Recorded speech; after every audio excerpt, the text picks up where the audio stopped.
It's October 2015, and a starving artist by the name of Julia Fox is driving from New York to California in hopes of finding work. However, in the midst of this journey, her car would end up breaking down unexpectedly in Tennessee.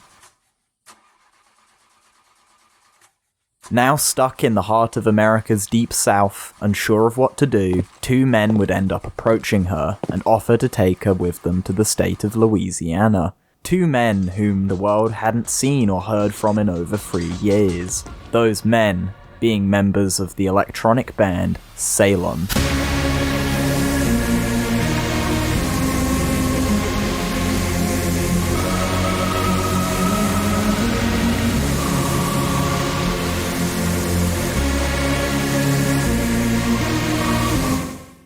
Salem is an electronic band which has managed to encapsulate the hearts and minds of the masses for over 18 years now, releasing their first major album debut in 2010, before disappearing without warning 2 years later, leaving fans scrambling for any semblance of the witch house group they worshipped so devoutly. Salem has managed to encapsulate the imaginations of people from all backgrounds, age groups, and levels of fame, despite only having 2 albums and 9 EPs. But no matter who you are, they're not afraid to show you the ugliest and long-forgotten sides of America, such as its decades-long drug epidemics, climbing rates of violence, and soaring wealth disparity. Unafraid to show their audience the harsh realities that many choose to look away from. But how has this group gained such a cult following, with its devout fans willing to wait years on end for a new project release? Well, our story starts on June 1st, 1985.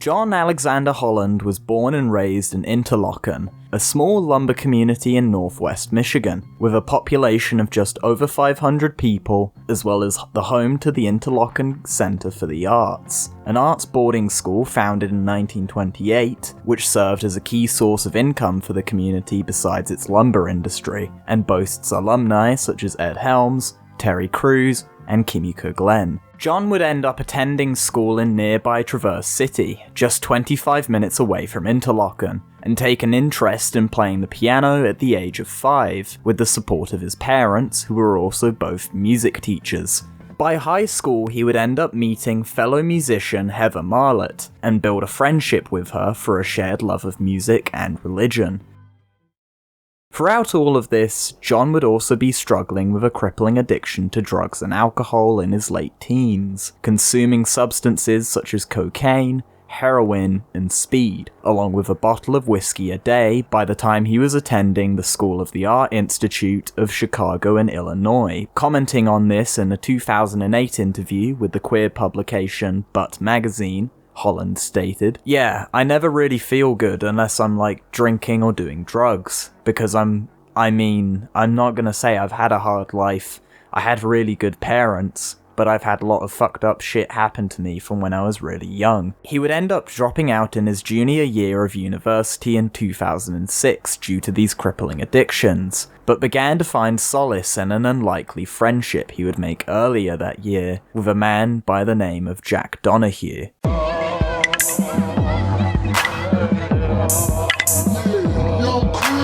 For young musicians like you guys, what is great about being here? I don't know. I don't know what to do when I'm in Chicago, so I just like make music and shit. John and Jack would end up meeting at an American Apparel that John was working at, proceeding to have a brief sexual relationship to then sharing an interest in making music together. Donahue, being a Chicago native, had an interest in Chicago footwork music, along with southern rap such as DJ Screw, Every time I wake up, I get a Swiss and sweeter hit. and 3-6 Mafia. Also dabbling in making rap music of his own under the alias Young Cream. John and Jack would end up making music together over the course of the year, as Jack believed it would help keep John away from drugs as he became further concerned with his continued usage. At the same time, during these sessions, using various synths and drum machines, Heather Marlett would also come to stay with John for a few months, which would then bring about the beginnings of Salem. Yeah, people say it's dark, but we don't have any intention of making it dark or anything. We just like to, we make things that we think are like beautiful. We try to make beautiful songs. Salem would be performed between the trio and named after the infamous Salem witch trials, of which over 200 of the town's inhabitants were accused, tried, or executed from February 1692 to May 1693. The town, now a city, later became a huge tourist attraction for those interested in Gothic culture and the macabre. These themes would also be prevalent in the aesthetic and sounds of Salem as a band, mixing elements of Gothic culture and macabre themes on top of adding additional flavours of the Deep South, such as its rap and strong religious attachments, to produce a dark and poisonous gumbo of sorts, combining a variety of dark synths with a variety of late 80s to 90s style drums found in old Memphis rap, or Jack Donahue taking inspiration from Atlanta rappers such as Gucci Mane to rap over the instrumentals, to having Heather Marlett or John Holland sing on occasion.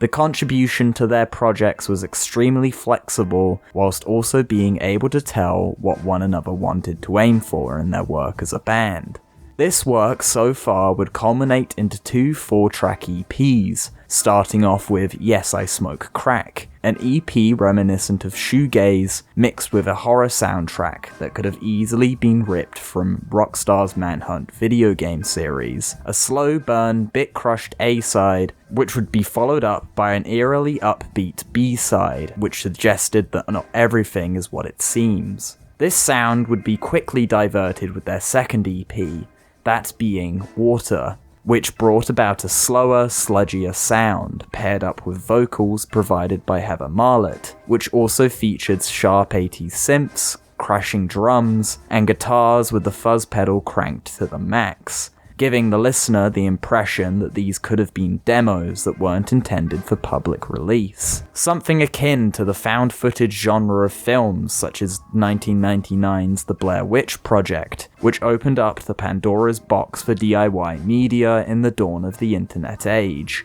The band had also been harnessing social media platforms in their infancy, such as MySpace, Tumblr, and Facebook, which would further enhance this found footage, or in this case, found audio style of producing and world building that the band had been piecing together the foundations towards. And all of this work would come to a peak with the release of their debut album, King Knight.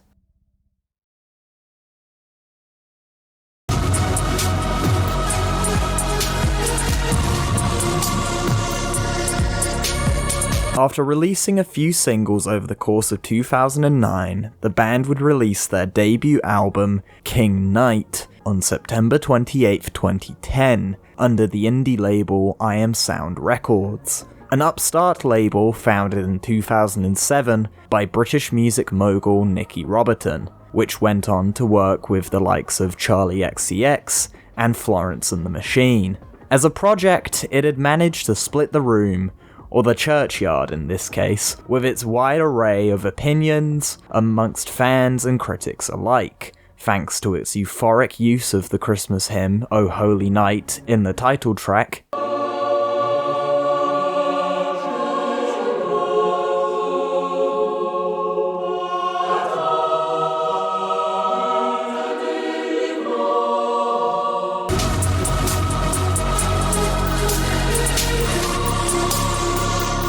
sampling of southern rap, whilst also continuing to draw from a handful of religious and occult themes, as well as Gothic culture. Now, as you may be guessing from what I've referred to, I may be discussing the birth of witch house music, and to that I'd say you're right. But despite being coincidentally founded at the same time as their Canadian counterparts Crystal Castles in 2006, with Crimes following suit in 2011, one of these 3 key players would differ from the other 2. Whilst the likes of Crimes and Crystal Castles would take inspiration from their punk and indie scenes, with an emphasis for heavily bit-crushed vocals and fast-paced synths, Salem would completely differ from the other 2, with a heavier emphasis on slower, sludgier instrumentals, with the occasional distorted, slower-paced voiceovers and singing from Jack Donahue and Heather Marlett, along with a heavier emphasis on Christianity, the occult, and a theming of white trash throughout King Night, with several journalists picking up on John Holland's recounting of drug use in the 2008 Butt magazine article and using it as to what defined Salem. That being its willingness to show the state of decay that many states in America had been left to rot in, with a large portion of King Night's production taking place in the state of Michigan, where the band had decided to all move together. This would heavily emphasize on the themings and aesthetics of this project, with the band also being within reach of the state's poorest cities, including Highland Park, Benton Harbor, and Flint, the city infamous for its undrinkable water and poor living standards. It would provide a backdrop to a project detailing already a lack of hope in a recession-ridden America, and finding comfort in this uncertainty through rampant drug use. To further emphasize their homage to the American Midwest, the photo of the cross used for the King Knight album cover had been taken in the neighboring state of Ohio, the original being found in a digital Flickr album owned by John Holland, which is open to the public. A collection of home photos, presumably from a family visit to the state, taking on what looked like to be on an old film camera. In spite of the album's successes, fans, critics, and journalists alike would all be scrambling for questions on who and what Salem were, with the hints of a loyal cult following beginning to brew online, with the band taking part in a handful of interviews for articles, radio, and videos alike, still leaving everyone unsure of where the band were headed next, disappearing from the world with no warning in 2012, and leaving everyone completely perplexed as to where they went and when they'd be back. But we wouldn't have an answer to that for another 8 years.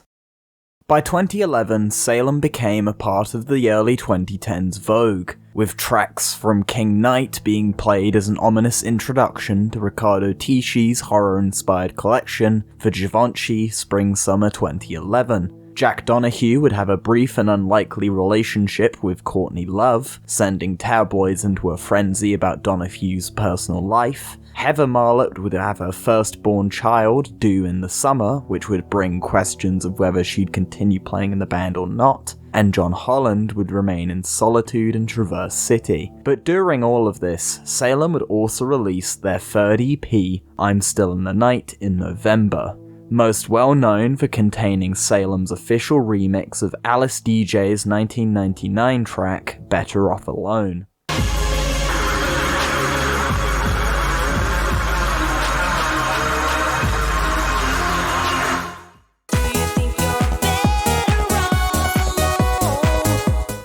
However, by 2012, the band had all but disappeared. Having the world's attention in Facets High and Low the year prior, the group would suddenly disappear out of the limelight, leaving many to speculate that it was to simply work on the album they had been mentioning releasing at some point that year, an album that fans wouldn't see until 8 years later. Whilst the band hadn't given any indication to new music, they'd be busy in the meantime working on a plethora of things in the background, whether credited or uncredited, such as Jack Donahue's production work on Kanye West's 2013 album Yeezus, receiving production credits for track 2, Black Skinhead. For my theme song, my leather black jeans on, my by any means. And track 4, New Slaves, Broke nigga race him, that's that don't touch anything in the stove, and it's rich nigga race him. which used a drum loop from a 2007 Salem demo titled Lucifer. Spinning everything on Alexander Wang.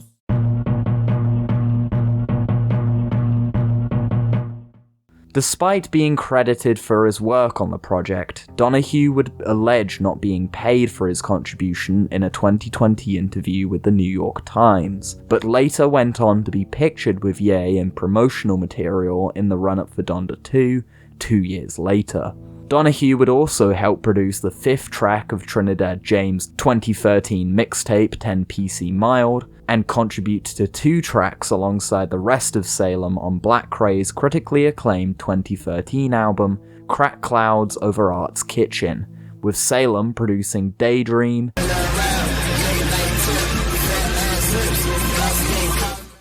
and outro Ice Cream Stoned Strippers alongside Charli XCX.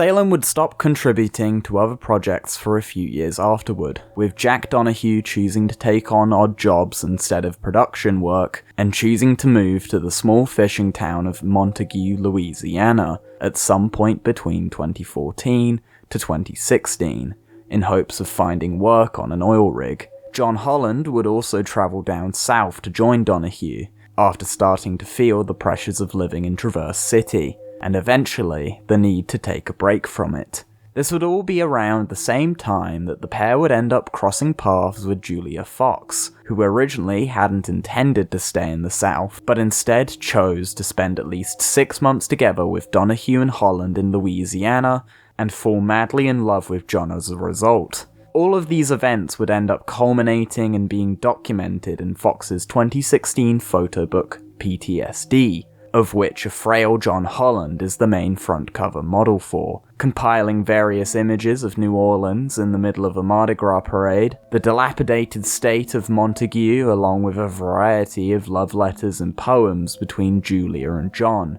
as well as the clear highs and lows of this brief relationship, with John's drug addiction clearly having a role in the regular outbursts and arguments between the two. Julia would then return to New York at some point in the spring of 2016, compiling all of the photos she had gathered over the months to produce a Manhattan photography exhibition on May 1st, 2016, to go along with the official release of PTSD that same day, showcasing the variety of highs and lows she had bared witness to during her time in Louisiana with Jack and John. When asked about why she felt the need to document everything she had witnessed in an interview with Auteur, Fox stated, "I'm just drawn to what I know. I find comfort in chaos and I feel at ease around drug addicts. I'm not sure why this is. I tend to really adore people who are suffering. They are so beautifully broken and poetic. I think I just find beauty in unsuspecting places. That's how I survive, by taking something awful and turning it into something spectacular." Now, I know what you're thinking.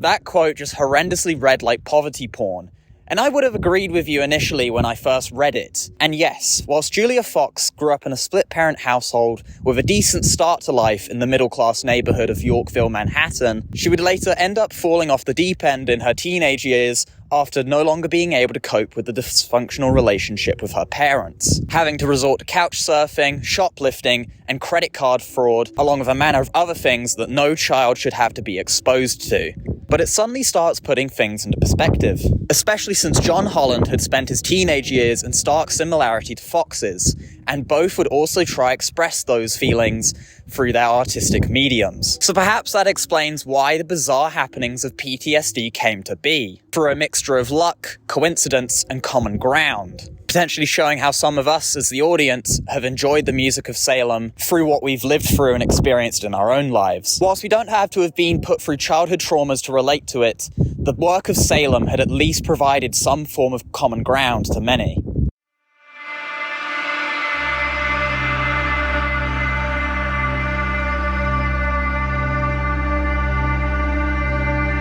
Summer 16 would roll in and be an unsuspecting time for fans. Jack would be posting various bizarre Iraq War-related photos on his Instagram page, despite not being old enough at the time to have served at the start of the conflict, and being too busy playing for Salem to enlist for the rest of it. Examples of these included a picture of Donahue's alleged Addicts Anonymous sponsor when he served in Iraq, classified troop photos, and 2 pictures of soldiers in front of the Hands of Victory Arch in Iraq's capital, Baghdad, when the capital city fell to the US on April 12, 2003. Besides posting bizarre zero-context things on his account, as he and John were notorious for, Jack would also be spending time on the road getting up to a variety of hijinks in Orange County, California, and John would seemingly be along for the ride. But as the summer came to a close, however, Salem would briefly rear their heads sonically on Tuesday, August 23rd, when artist Wolfgang Tillmans released their remix of his track, Make It Up As You Go Along.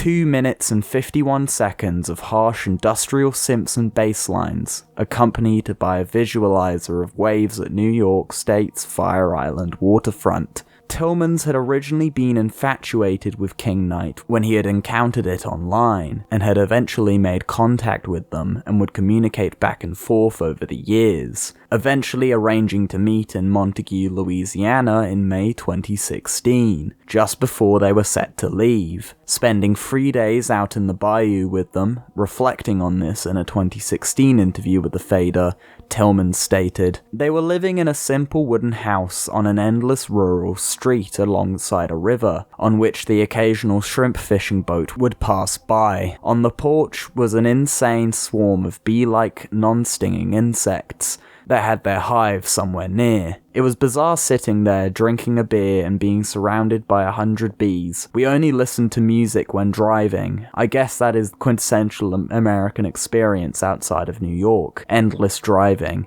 That's where their new music was most powerful. They had gone through some problems in the last few years and didn't find it easy to continue after the wave of excitement they initially created. They are finally confident to keep the best of their original sound and reconnect with where we are now." The release of this track would put fans into a frenzy, being the first new track that Salem had released in over 4 years, singing their praises for the resurrection of one of Witch House's forefathers, and potentially bringing speculation for the release of their second album. However, neither members would clarify on what was to happen with the band moving forward, nor comment on Heather Marlet's place in the band, continuing to carry on with their lives as usual, as if their fans hadn't just witnessed their version of the second coming of Christ. Jack Donahue would end up disappearing again, not posting on Instagram from October 2017 onward. With John choosing to remain active online, with no indication of new work, fans would start losing hope again. Y'all trying to tell us you're ready? Fuck you! Jack Donahue would return once again to Instagram, this time with the willingness to suggest that new music was indeed on its way this time. Having made no comment or acknowledgement of his remix with Tillmans 3 years prior, he would then go on to post himself in the studio with none other than Sad Boys and Drain Gang members White Armor and Young Sherman at a studio in Portugal, alongside with photos of him hanging out with Young Lean, giving further reassurance to everybody that new material was certainly on its way. But first, the year is now 2020. Jack Donahue has just posted an ominous picture of a bowl of bat soup, alluding to one of the original suspected causes of COVID-19. Off to a great start. Showing his opinions on Irish foreign policy the following month, along with partying with Orthodox Jews in New York in March. Lockdown begins, and Jack Donahue is choosing to isolate himself out in the countryside with just him, his dogs, and all the fish he can catch at the nearby lake. April, Heather Marlet calls out John and Jack for kicking her out of Salem on Instagram, with little to no context from either party involved. Jack, on the other hand, is too busy playing Apex Legends to actually respond. And as spring goes into summer, and summer now has 8 days left before the autumn equinox, we are finally met with a new official release in over 8 years. Money came with long problems, shit got me like hell nah. Ask me what I'm doing with my life and shit to tell y'all. Salem would debut the release of the Stay Down mixtape on September 14th, 2020. A cursed DJ megamix to build up hype for their album Fires in Heaven, which was due for release the following month. Stay Down is a cursed DIY mixtape which sounds like it was stitched together in a similar fashion to how Scottish PC DJs made their megamixes in the 2000s. With an even more bizarre tracklist of artists sampled such as Rihanna, 3-6 Mafia's DJ Paul, Moby, Prince, Chief Keef, Gucci Mane, Bobby Shmurda, and Frank Ocean. This release would also be coincided with a limited 100 cassette tape sale of Stay Down, and release of the single Capulets, which was originally available to listen to on Spotify and the official Salem website, but has now been caught in a legal copyright limbo as of late, due to the sampling of Russian composer Sergei Prokofiev's 1935 composition Dance of the Nights. They'd then release a remix of AJ Sager's viral song I Need You with her permission just 2 days later, and then released their first single, Starfall, just 2 days afterward, accompanied with their first ever filmed music video of them chasing tornadoes across the state of Oklahoma, Midwest America's contribution to the infamous Tornado Alley. The crashing wall of synths and bassline that washes over your ears fit perfectly with the air of chaos created by the literal force of nature captured in the video, being juxtaposed by softly spoken and emotional lyrics of a relationship, real or metaphorical, falling apart, full of regret and a hesitation to leave, showing a new vulnerable side to the band of forlorn and melancholy over their traditional style of shock value. The climax to all of this would be revealed the following month on October 16th, 2020, when the duo announced their second album, Fires in Heaven, set for release on October 30th, just 1 day before Halloween. Put together from demos over the course of 2020, with the assistance from producer Harry Laufer, aka Shlomo, who had experience producing for the likes of Lil Yachty, Tory Lanez, Post Malone, Young Lean, Adam Killer, Joji, and Corbin prior to this, along with mastering from Mike Dean, the music industry's go-to engineer for the likes of Kanye West, The Weeknd, and Travis Scott. Despite these industry-level influences on the project, Fires in Heaven still managed to retain all the characteristics of Salem's work, with hints of witch house production in the tracks, such as the title track, Wings, and Old Gods, to show old fans they were still true to themselves. Chopped and screwed in tracks such as Capulets and Crisis, and this electronic clash of noise and ambient influences across the rest of the project, symbolizing a decade of hell that both the band and the world had been put through in the lead up to this eventual release. Choosing to divert their gothic themings of King Knight in favour of a more spiritual take on Fires in Heaven, giving listeners a sense of safety and comfort in trying times, especially at the tail end of an international lockdown due to COVID-19. But with the occasional Salem-esque sense of dread, so not everything seemed okay in the arms of the Lord, such as the burning screams in Sears Tower,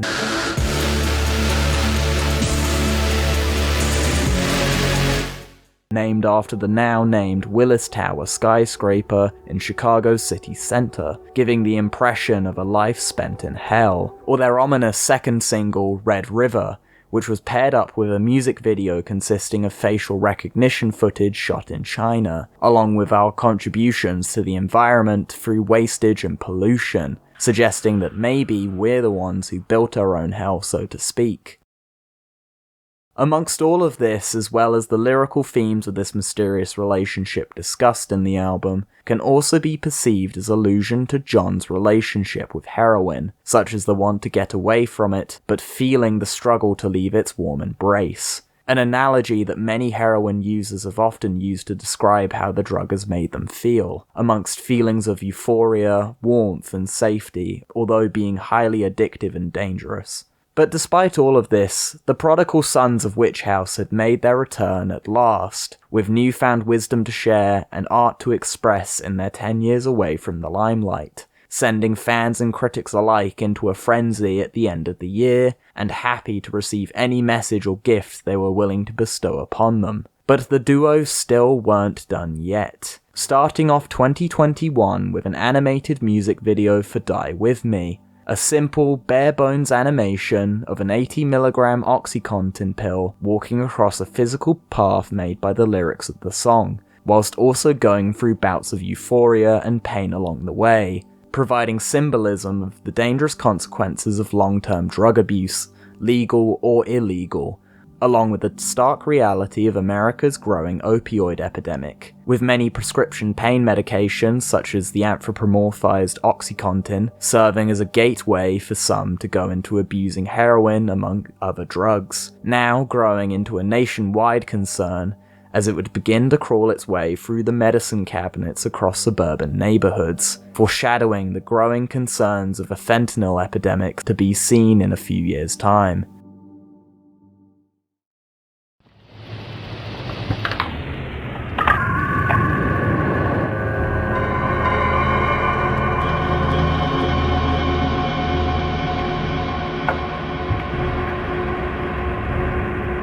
Since then onward, the duo have returned back to the shadows, producing only a remix of Grace from Blade and Mechatox's Good Luck album under Salem, along with Jack Donahue producing All the Things, the 5th track from Young Lean's 4th mixtape Stardust in 2022, with the duo keeping relatively silent on whether anything else was on its way, which has seemed to have stayed that way since amongst the odd show sponsored by Pornhub,